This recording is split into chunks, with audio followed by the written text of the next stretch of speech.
কাজের প্রশংসা যেমন করব, সমর্থন যেমন করব, আপনাদের ব্যর্থতার সমালোচনাও আমরা করব। এটাই হচ্ছে নতুন বাংলাদেশে গণতান্ত্রিক মূল্যবোধের রাজনীতি। প্রিয় দেশবাসী, তাদের আমলে করা হয়েছিল, তাহলে আমার রাষ্ট্রের একটা বিভাগ কেন উগান্ডার মতো, হাইতির মতো, ইয়েমেনের মতো দরিদ্র পীড়িত অঞ্চলে পরিণত হয়ে গেছে?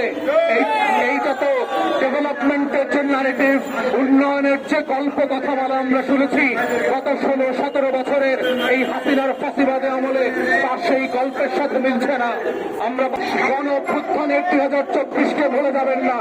আপনাদেরকে 1400 শহীদের রক্তের কথা মনে করিয়ে দিচ্ছি, আপনাদেরকে 24,000 প্রতিবন্ধী মুক্তিযোদ্ধার কথা মনে করিয়ে দিচ্ছি, আপনাদেরকে গণ অভ্যুত্থানের 600 চোখ হারিয়ে যাওয়া বিপ্লবীদের কথা মনে করিয়ে দিচ্ছি।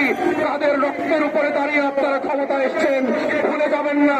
বাংলাদেশের প্রত্যেকটা শহীদের রক্তের দাম একই রকম, সে বরিশালের শহীদ হোক, চট্টগ্রামের হোক আর ঢাকার হোক। আমরা জেনেছি